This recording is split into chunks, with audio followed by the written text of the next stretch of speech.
जिंदगी एक पहिए की तरह है जो घूमता रहता है। जहां से चीजें शुरू होती है वहां पे वापस आके थम जाती है, बिल्कुल उसी राह पर, उसी मोड़ पर हमें फिर छोड़ देती है। क्योंकि जिंदगी का हर पल हमारे कर्म और नियति से जुड़ा हुआ होता है। ये कहानी राजस्थान के कोटा शहर से जुड़ी एक सच्ची घटना से प्रेरित किसी के असफल प्यार और प्रतिशोध की है। सपना, सलोनी और उनके मासूम दोस्तों की दास्तां है, जो समय के दुष्ट चक्र में फंस गए और उस मोड़ पर आंखें थम गए जहां मौत उनका इंतजार कर रही थी। राणा साहेब एक बहुत अमीर और आलीशान हवेली का मालिक था। उन्हें अपने से 10 साल छोटी उम्र की लड़की से प्यार हो गया था, लेकिन वो लड़की राणा साहब को अपने प्यार के माया जाल में फंसा के उनकी जायदाद को छीन लेना चाहती थी। एक बार उस लड़की ने अपने प्रेमी के साथ मिलकर राणा साहब को मार मार कर जिंदा जमीन में गाड़ दिया। राणा साहब चीखे चिल्लाए, लेकिन उस लड़की ने उनकी एक न सुनी।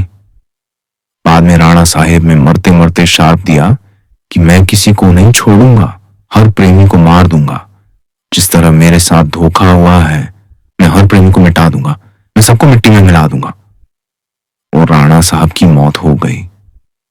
उन दिन के बाद वो जगह और वो हवेली शार्पित हो चुकी थी। वहां जो भी जाता था वो कभी भी वापस नहीं आ पाता था। आज भी राणा साहब की प्रेतात्मा वहां घूमती रहती है। उस हवेली पे एक प्रेमी कपल वहां पे घूमने के लिए आए। सपना और रजत, उन दोनों की सगाई हो चुकी थी, लेकिन शादी करनी बाकी थी। सपना अपने घर में किसी को कुछ बताए बिना रजत के साथ आई थी।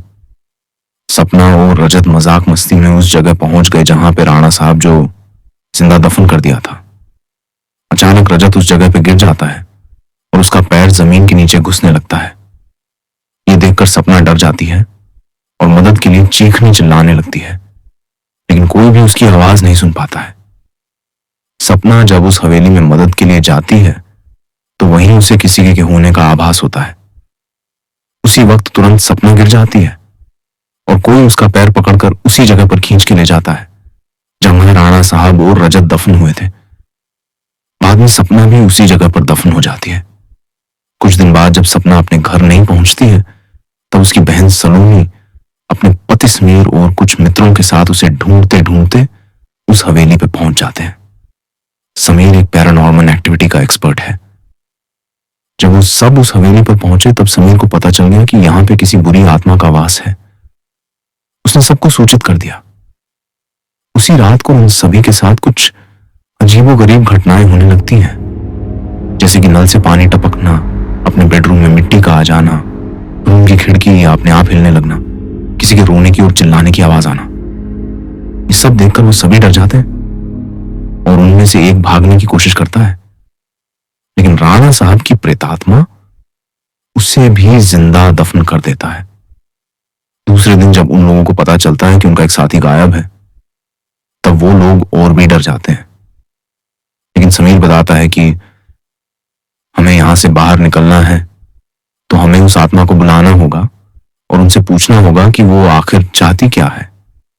डर के मारे सभी लोगों ने समीर की बात मान ली और आत्मा को बुलाने के लिए तैयार हो गई।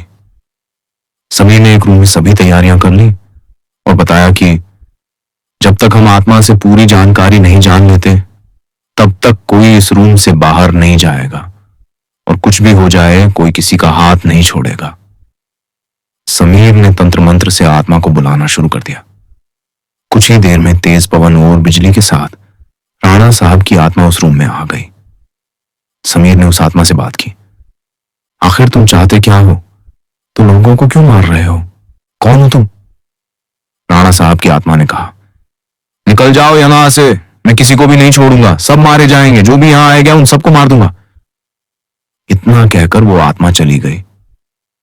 उन लोगों ने बाद में सपना की आत्मा को बुलाया और पूछा आखिर उसके साथ हुआ क्या था। सपना की आत्मा ने उन सभी को सारी हकीकत बात दी और बोली, मुझे राणा साहब ने जमीन के नीचे दफन कर दिया है, प्लीज मुझे यहां से निकालो। सलोनी ने अपने बहन सपना से पूछा, राणा साहब की आत्मा को कैसे मारा जाए। सपना ने बताया कि जहां राणा साहब ने हम सबको दफनाया है वहां पास में माता जी का त्रिशूल है। उस त्रिशूल से राणा साहब की आत्मा को मार जा सकता है और इस महल को उनके चंगुल से बचाया जा सकता है। इतना देखकर सपना की आत्मा वहां से चली गई। समीर, सलोनी और बाकी दोस्तों लोग तुरंत उस जगह पे गए जहां राणा साहब को दफनाया गया था।